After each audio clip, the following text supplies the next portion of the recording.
And welcome to FML, the show that has your questions set, your decisions, and saying F my life. Yeah, I said F because YouTube hates it when you curse within the first minute.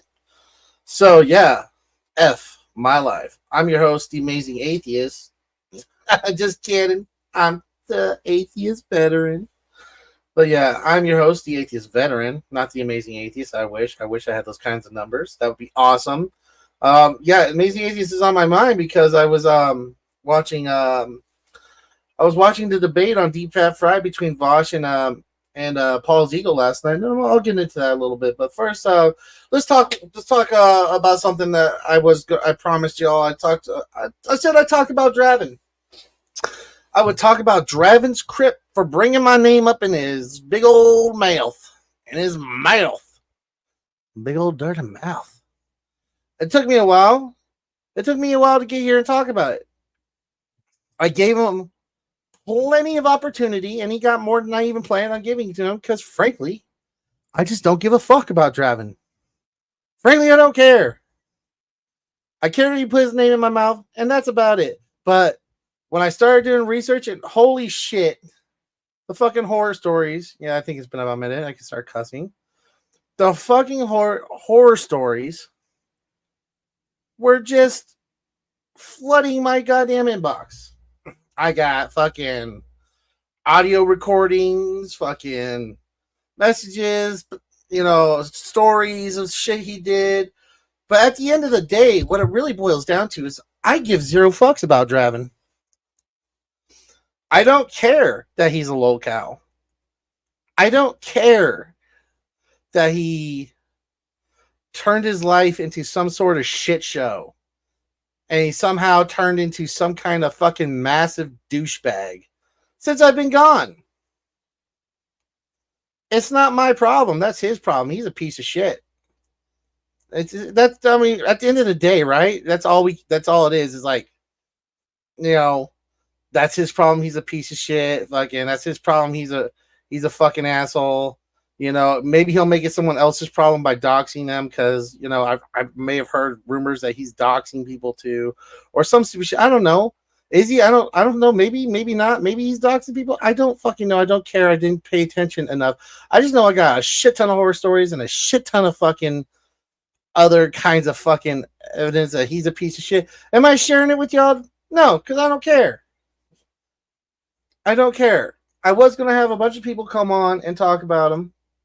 I was going to have a bunch of people hang out. Maybe we'll bond in our shared in the shared misery of the YouTube channel that is Draven's Crypt. But at the end of the day, it doesn't fucking matter. I don't plan on doing this, and this is going to go into the second subject. Is FML back? No, FML is not back, at least not as it used to be. I'm not going to be here 90% of the time. If I catch something that I feel like needs to be talked about, hey, the country's in flames, fucking MAGA people have fucking burnt down the White House, some kind of shit like that. Or, some big news shit, like what I got planned today, because I got to cover this. I got to share this. Because the whole situation, Boogie 2998, is fucking sad, and also the Vosh and Paul Ziegel debate, which I don't think they've re-uploaded it back up on their channels. They probably took it down so they can edit out the curse words and stuff like that. And I would like to go over that if I can. Hopefully by the end of the stream they'll have it re-uploaded. I don't see why they wouldn't. I'd go over that, but yeah. So that's my position. I don't if I was a full-time channel. If I was a channel on here, I was doing this 3 times a week, like I used to, I would care about Draven's Crypt. But here's my warning to you, Draven. Keep my name out your mouth. Keep FML out of your mouth. There's no reason to bring me up. I'm not around no more. There's no reason to talk about FML. There's no reason to use me against fucking the Geek Room or whoever. There's no reason to fucking lie to me like you did. I don't understand it, so I'm just gonna stay out of that shit. But let it be known that my official opinion on Draven's Crypt is that he's a piece of shit, and I have seen enough to know that he's a piece of shit. Not I'm not guessing. This isn't an opinion. This is motherfucking fact. This is the sky is fucking blue, the grass is fucking green, and Draven's Crypt is a piece of shit. Death, taxes, and Draven's Crypt being a piece of shit are assured. All right? All right? Do we does anyone have any questions on my position? Does anyone think that FML might be cool? Are we cool? It might be cool with Draven's Crypt. No, we are not. We are not fucking cool. Not after what I've seen. Furthermore, last thing on Draven's Crypt, you had your chance to come on. You had your chance to talk. You didn't. You chose not to. I gave you like 2 extra weeks, more than I thought I was. More than I thought I was going to give you. I was going to give you like a weekend, but because I have other shit going on, yeah, no, you got 2 extra weeks, and you chose not to. That's your choice. All right. Lastly, on the whole FML like not being here situation, I'll also explain that. It's not solely because I don't want to do the channel.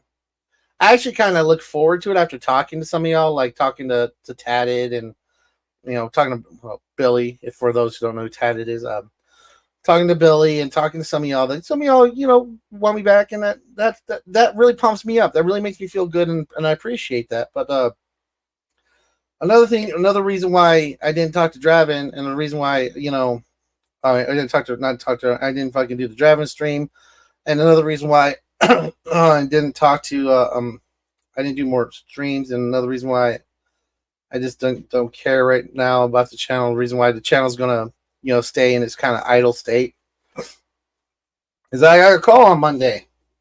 For those who don't know, I've been interviewing for work. I got a call on Monday, offer me a position, a very nice position, doing something that I never thought I'd really be qualified to do. At least I wasn't qualified to do at the time. I didn't think I was qualified to do at the time. But I got an offer, and I took said offer, and I sat there and I thought to myself, I'm like, my online presence has got to either like be 0 or close to like 0. For a couple reasons. One, I'll be too busy. I'll be busy, doing things that actually, provide for my family and provide, a good Christmas for my kids and good birthdays and shit like that. And 2, I don't want my work coming on here and seeing me, get into some drama with some fucking idiot. I mean, as fun as it is, it's not a good look. It really isn't. I can explain this right here. I can explain this, but getting into the kind of drama I used to get into, it's not a good look. So yeah, there we go. So let's get into Boogie 2988. If you guys haven't noticed, Boogie 29, if you guys don't know if you guys been around the internet for a while, you know who Boogie 2988 is. He's one of the original YouTubers. He's got like 4 million subscribers. He's used to be really popular. He started off with the Francis videos. Big fat guy, used to destroy like Xboxes and TVs and stuff. He would get angry and throw fit, and then and that's the beginning of his fame, is just all these videos of Francis destroying shit. So actually let's get into this, and it will explain itself on its own. So let's get into this. 4,105,084 subscribers.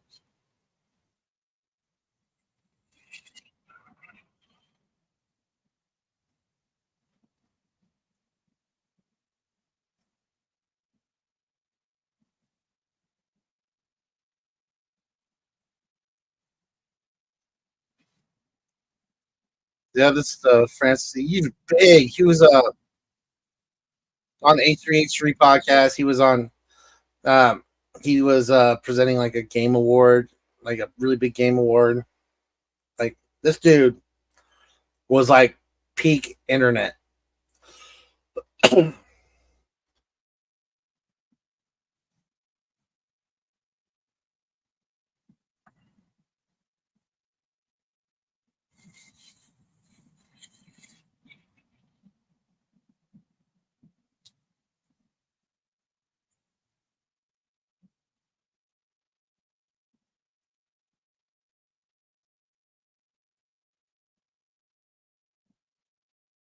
makes no sense. This dude is this dude.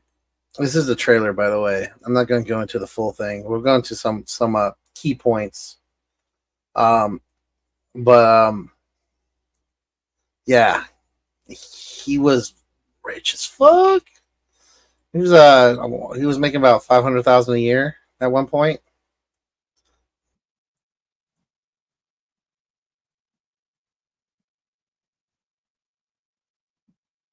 Selling his shit.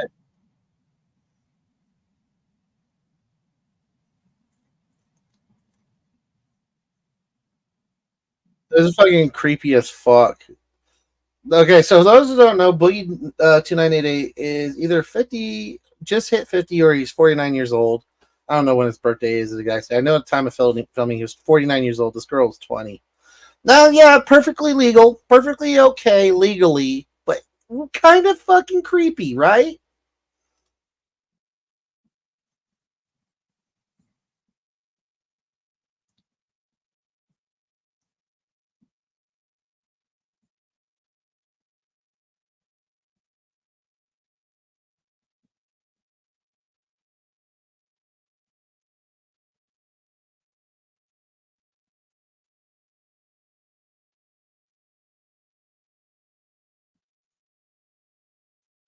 Oh, big, super into hookers too. Super into hookers.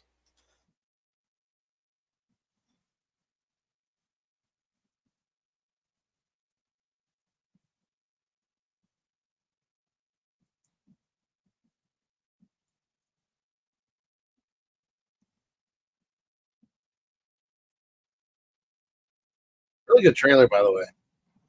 Really good trailer.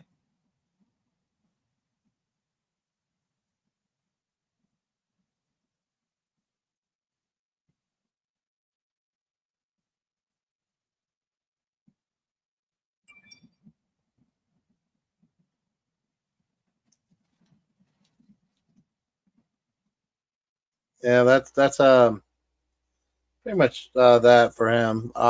Yeah, Boogie 298 had a documentary released about him, and it was really fucking disturbing, really gross. Let's see if we can find some clips. Okay, so this one right here. Oh, wait, Boogie 298. Let's see. Let's do this one. And a lot of these clips you can find. Boogie promoted this thing. He promoted it. Um, and it's not really very flattering at all. It's really bad. It's really, really, really bad. I don't know what he was thinking promoting this thing.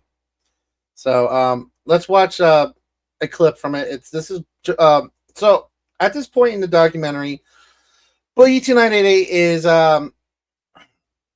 he put himself in a situation where he's like he is basically he needs $7,000 a month, which used to be no problem.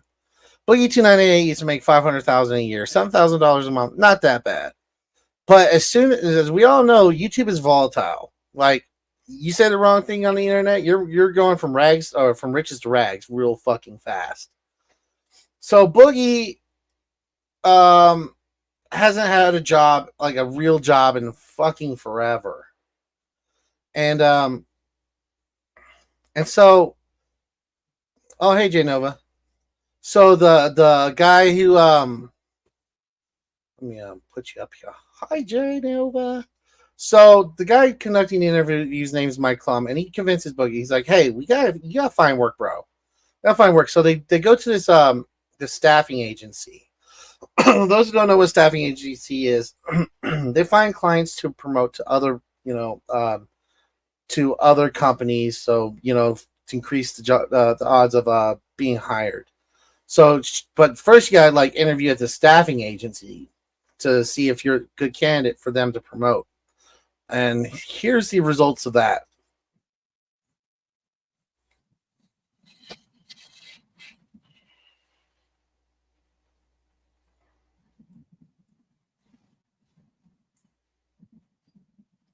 Oh, hey, Finn Kirby.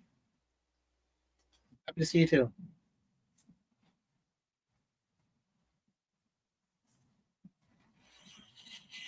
Yeah, they're also called headhunters.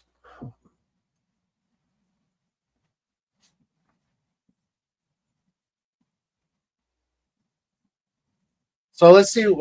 He's going to this job interview. He needs this job. All right, he's going to this interview for a temp. It's a temp agency, and excuse me. And it already starts off. He walks out the door. He twists his ankle. You'll see a pattern with Boogie 2988. You'll see a big pattern with him of it being self sabotaging.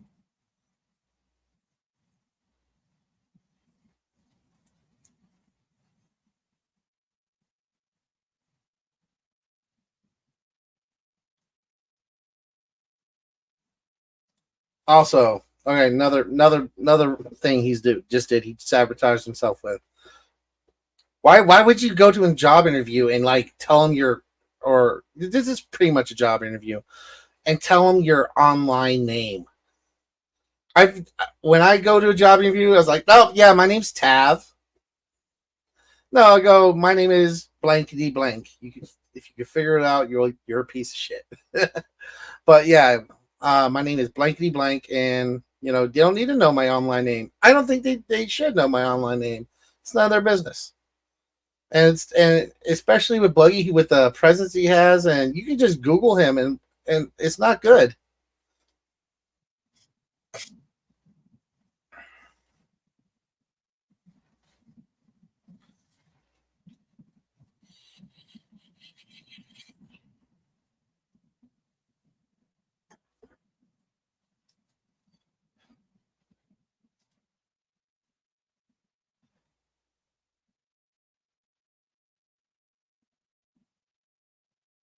Documentary is done this year in 2023. And the job since 2006. Okay.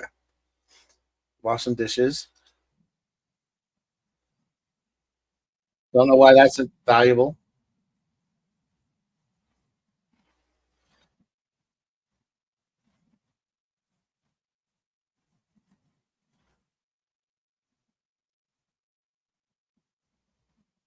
Oh, you don't hear the video? Uh, damn it. One sec. Fuck you. Tile screen. Audio share system audio. Yes. How's that? And my entire shtick has been about like pretending to get angry about video games. I do a character voice like this. You sons of bitches! I can't believe you ruined Diablo 3. This is my favorite game. Why? Why would you pull out the Francis voice and start cursing in a job interview? Yay. Why would you pull out your internet persona, Francis, and start using it and cursing in a fucking interview? This is the, and I know we all, I know why. If you know Boogie 2988, you know why. Because it's sabotage. He's self sabotaging. And the kids liked it. And then I got married. Then I got a divorce 5 years later. And Don't need to bring that out. Don't need to fucking mention that. No, why would you mention that? Because America. Okay, yeah, I guess that. Okay, everything's fine, America. Why would you? It's a job interview. They don't need to know about your fucking divorce. They don't. They don't even need to know anything personal. Not at all. Zero zip. Don't bring it up. If they ask, just say, um, you can. What are they gonna do? Find out some like they're not gonna dig into that. They don't care about your personal life. And utterly lost my mind. I also got There you bariatric surgery, so I lost my major coping mechanism, which is food. And now I kind of need to transition into honestly anything, because I'll likely lose my house in the next 6 months if I don't find gainful employment. Are you currently doing any YouTube stuff? Is that still Yes, something you're that is doing still, and you're I going to do mostly continue to do commentary. it? Yeah, I mostly do commentary videos now. I am disabled, recognized by the state of Arkansas, but also the United States government. There's that. Now, the downside to that is I am extremely depressed. So there's some mental health issues that we bring to the table. You see what he's doing here, right? You're seeing what he's doing here. I can't. This is why you shouldn't give me a job. This is why you shouldn't, put your chips on me. This is why you shouldn't fucking bet on me. This is why I would be a bad choice for your company, because he really doesn't want the job interview. He doesn't want to work. And it becomes evident later on when he calls Mike Klum, and he explains that why he doesn't need work. I don't know if it's in this video, but I'll find it. And then physically, I am morbidly obese. I have no references, no work history, and no education. And when you Google my name, you might see rumors that I beat my ex-wife and I'm also a pedophile. But that could be an issue for employers that would research me. So if we can find someone who won't Google me, that would be good. Well, that's difficult. I mean, I can't find someone who won't Google me to a client and then request that they don't Google. And then physically, I'm easily injured. Like I injured myself coming here today. I twisted my ankle, and then my work ethic is not great. So now you can find employers that won't Google you, but it's got to be more like, hey, walk-in kind of interviews. Walk in with your resume, and just show up and just like, hey, like a mom and pop store, and just be like, hey, this is me. What's up? They might Google you, they might not, but whenever I've done like interviews for like mom and pops kind of shit, like when I worked at the computer's place, it was just like, oh, hey, I just care about, are you able to do the job? So another. He thinks that's something that's going to keep him from getting work, but you can get work, where someone won't Google you.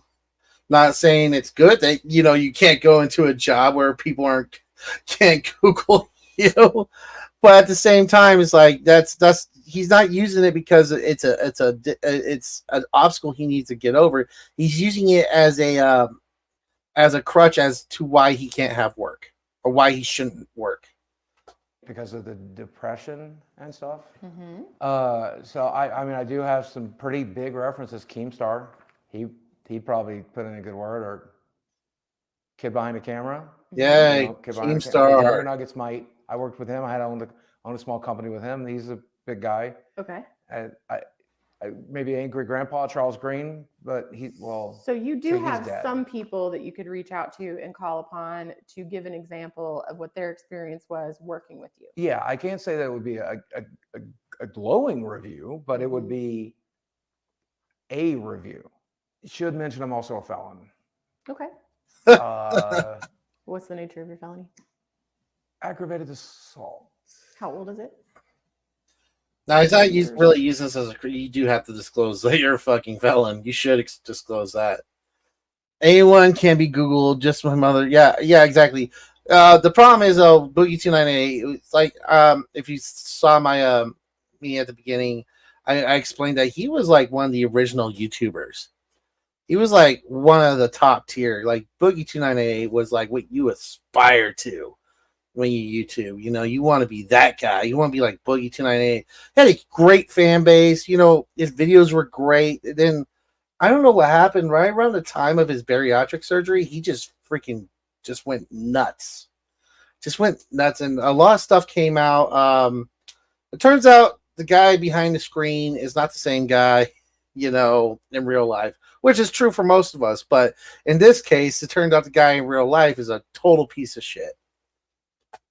Okay, so I think there are some avenues you could explore. I definitely don't think it's impossible. I remember his name. It's just wild to see him pop up on Creators I Watch You on now, reacting to him. Yeah, well, this documentary was huge. You have some challenges. Yeah. Lots of things in life are about I your remember mindset. I actually brought up Boogie in an old video of mine. You can't find it now because it's on my old channel. But old video of mine, I talked about Boogie 298 right around the time he started going nuts, and his community fucking roasted me.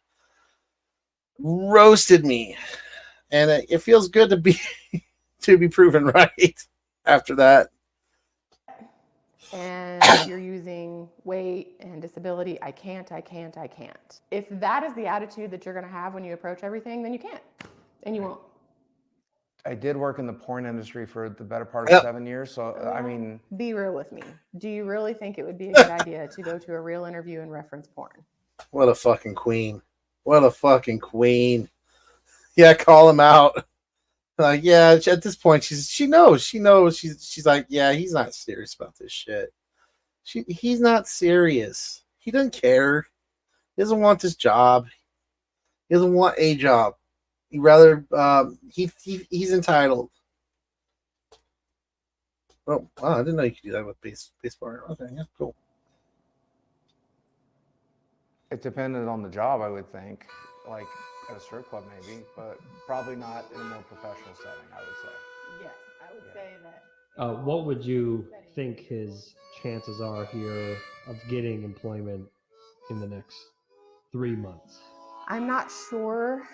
When it comes to the felony, we would have to seek corporate approval for that sort of charge. Yeah, so in order to proceed forward. What the felony is, if I remember correctly, Boogie 298 had a fan show up at his door, which is not cool. I don't think showing up at a YouTuber's door is okay. It's not. Boogie came out with a pistol and threatened him, and I don't know if he shot into the air or not. I think you can. Yeah, he must have shot into the air. You're not going to get arrested just for. I guess you could get arrested for brandishing, but I don't think that's a felony level charge. You have to discharge the weapon to get the felony charge. With a candidate, Well, you like shot in the air or something. Make the decision as to whether or not we would feel comfortable presenting someone like that to our clients.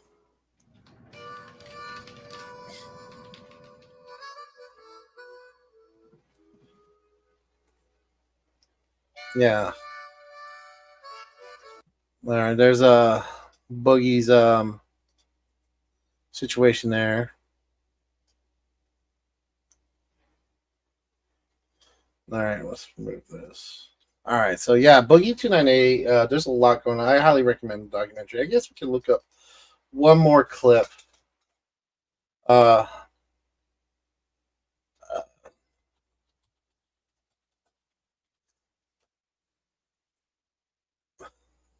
So, no, I don't want that. Where's the documentary clip?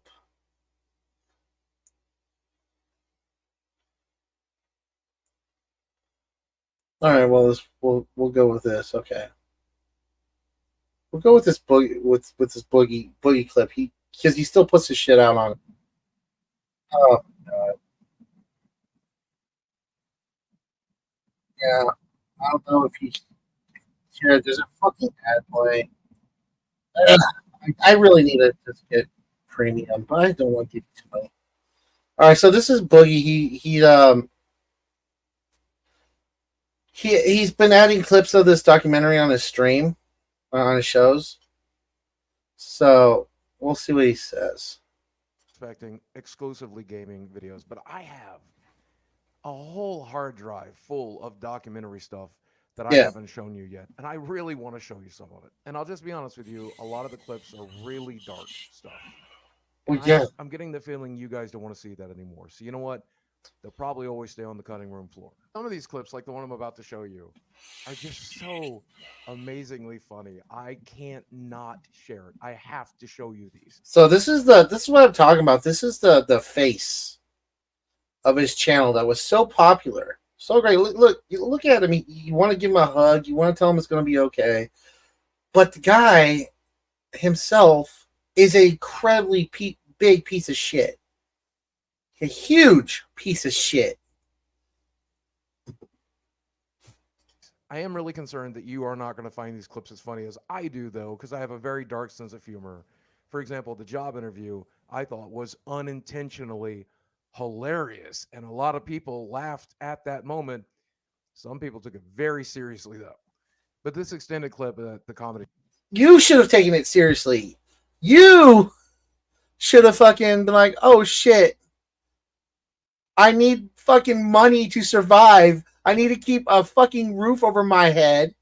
I need to keep a roof over the 20-year-old girlfriend who is 29 years younger than me over her head. And you didn't. Oh, wait. I don't think they were dating at the time. Scratch that. But still, you didn't take it seriously. You still don't take it seriously.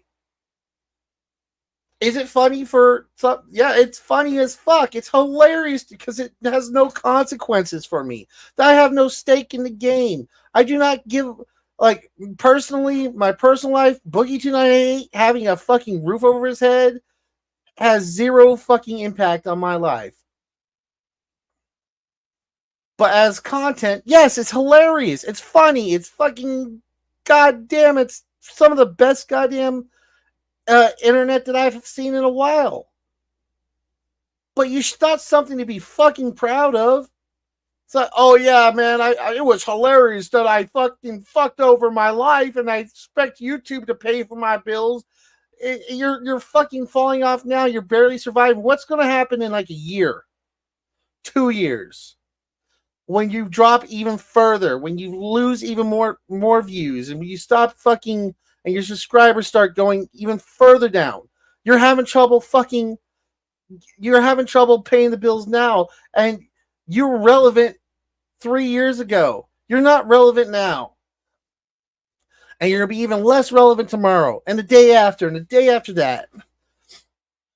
No, it doesn't have that foresight. No. But it's everyone else's fault. It's your fault for not buying his merch. It's your fault for not giving him the view. It's your fault for you know, for him not losing weight. It's your fault for everything. Is everyone else's fault with this guy. You'll see what I mean when you go to when you go to his documentary and you watch it. And I suggest you watch it. It is a great documentary. Mike Klum, Chef's Kiss. Mwah. Fucking loved it. The show is a masterpiece. You can tell how uncomfortable I am, how uncomfortable Desi is, how funny the comedian is. It's just I gotta pull up so the good. documentary. And if you stick around to the end, I think you'll show one of the reasons me and Desi work together so well. I gotta put up his what are you, a YouTuber or something? Yeah, I've been on YouTube for about 17 years. You've been on YouTube for 17 years. Yeah, about 4 million subscribers. 4 million subscribers. Okay, I didn't ask for your fucking. I'm just Shut up, saying. you fucking TikTok nerds. That is funny. Jack off those numbers. What is this? Who gives a shit? You know what's his channel's name? You know? All right, you're just proud that he has 4 million subscribers and Here's you're not one of the them. link in the chat. What's the nature of the channel? Like, Description too. I mean, I'm a sit-down comedian. You're a sit-down comedian. Yeah. Okay, and this is your It's my girlfriend. Your girlfriend, who is much younger than you, suspiciously. I mean, she's an adult. She's 20. It's never good when you say, "Well, she's an adult." Yeah. That's not the start of the sentence, brother. That's not the. Okay. There's a 29-year age gap, so it's 29 years. 29 years, yeah. First of all, I didn't think it was that large, so congrats. Yeah, there you go. Yo, y'all are. Yay, we're all fucking weirdos too. Yay! I'm gonna date someone my daughter's age. No, wait, no, that could be like a granddaughter's age at 50. 29 years different. Holy shit. I heard things about the documentary, just haven't watched it yet. Yeah, it's pretty good. I enjoyed it. Yay, I'm a fucking weirdo too. Laughing, like, if you took your age and minus 29 from that, you'd be on the next episode of To Catch a Predator, all right? Yeah, 30 years younger, man, he's crushing it. 30 years younger, bro, 30 years younger than you is gonna be like 14. old is she? She's 20. Okay, so you're all right. Okay, I hope that's water in your glass, miss. So she's 20, and you're 49. Hey, I just turned 49. Have you ever thought about the fact that she's just waiting you out and trying to take your 401k when you're done? I'm broke. You're broke. I'm broke. Yeah. 4 million subscribers. Jack off to that.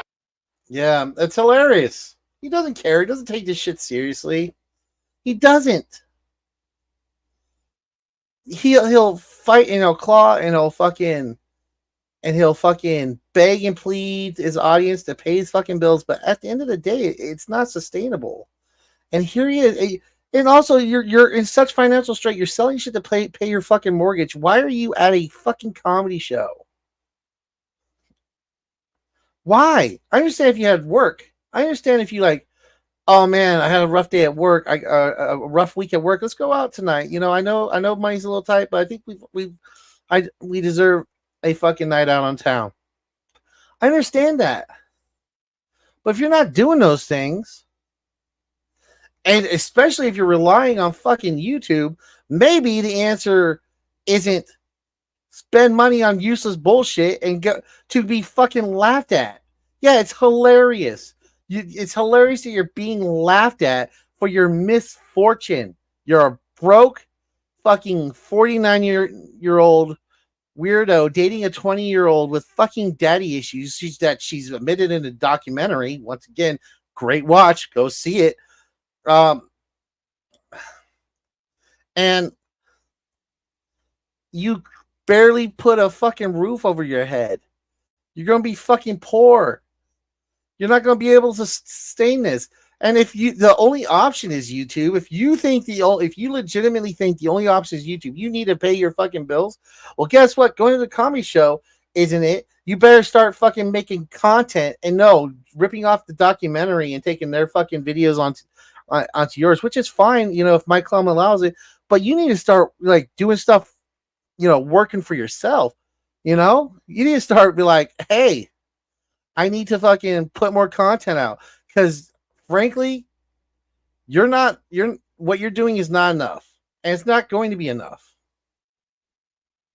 How did you guys end up meeting?